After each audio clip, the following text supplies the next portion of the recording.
Olá, queridos. Chegamos aqui no capítulo 4, dia 38 da leitura do Evangelho de Lucas. Bom, logo aqui no início do capítulo 4, Jesus ele está naquele momento crucial em que ele vai para o deserto, né? Jesus, cheio do Espírito Santo, voltou do Jordão e foi guiado pelo mesmo Espírito no deserto, durante 40 dias, sendo tentado pelo diabo. Nada comeu naqueles dias, a fim dos quais teve fome. Eu quero me apegar a esse ponto, porque Jesus ele não come nada a fim de que tenha fome. Então, há um objetivo em não comer nada. É estar em jejum para sentir fome, enfraquecer a carne e fortificar o espírito em adoração a Deus, certo? E para que nesse momento Jesus ele tenha mais sensibilidade espiritual para estar com Deus.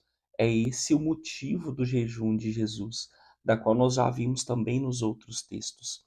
Então, depois Jesus ele é tentado pelo diabo, Lucas relata isso, assim como Marcos e também Mateus. Jesus volta para Galiléia e principia a sua missão, ou seja, aqui do versículo 14, versículo 15. Então Jesus, no poder do Espírito, regressou para a Galiléia, e a sua fama correu por toda a circunvizinhança, e ensinava nas sinagogas, sendo glorificado por todos. Então até aqui, todos que viam Jesus se agradavam do que ouviam e se agradavam do que viam.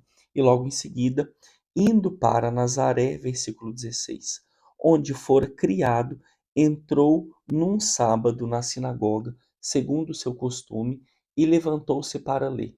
Então lhe deram o livro do profeta Isaías, e abrindo o livro, achou o lugar onde estava escrito: O Espírito do Senhor está sobre mim, pelo que me ungiu para evangelizar os pobres, enviou-me para proclamar libertação aos cativos, restauração da vista aos cegos, para pôr em liberdade os oprimidos e apregoar o ano aceitável do Senhor. Tendo fechado o livro, devolveu ao assistente e sentou-se. A todos na sinagoga tinham os olhos fitos nele. Então passou Jesus a dizer-lhes: Hoje se cumpriu a escritura que acabais de ouvir.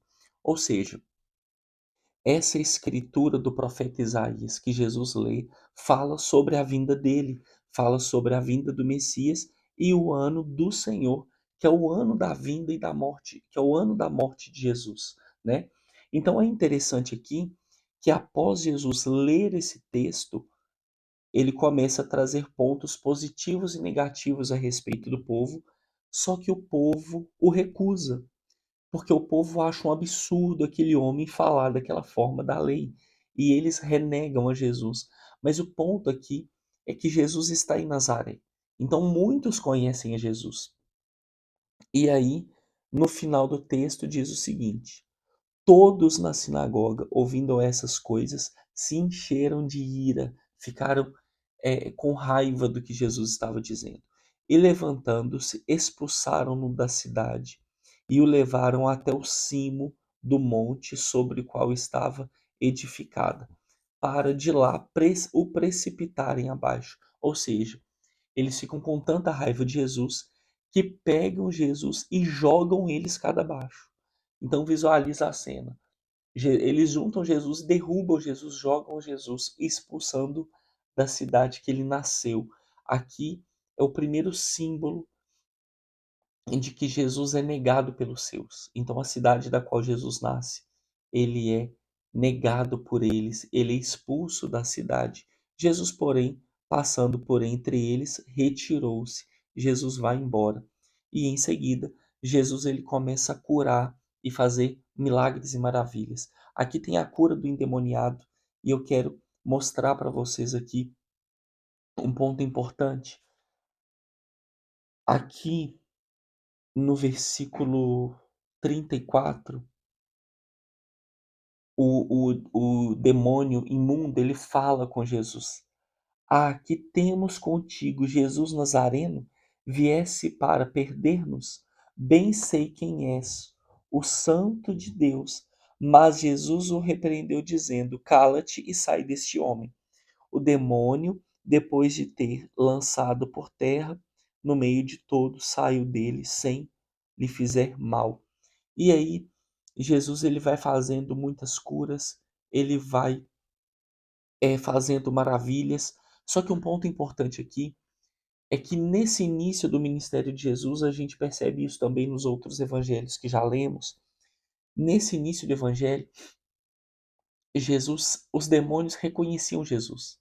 Os demônios reconhecem que Jesus é autoridade, filho de Deus. E quando os demônios expõem isso, Jesus manda eles se calarem, manda eles fazerem silêncio, para que eles não falem essas coisas ainda, porque não é tempo do povo saber ainda qual é a identidade do Filho de Deus. E logo em seguida, Jesus, o texto finaliza aqui no capítulo 30, no versículo 43. Ele, porém, lhe disse: É necessário que eu anuncie o evangelho do reino de Deus também a outras cidades, pois para isso é que fui enviado e pregava nas sinagogas da Judeia. Então, nas sinagogas da Judeia, eu preciso entender que a Judeia é o território da antiga Israel. Então, é o território de toda a antiga Israel.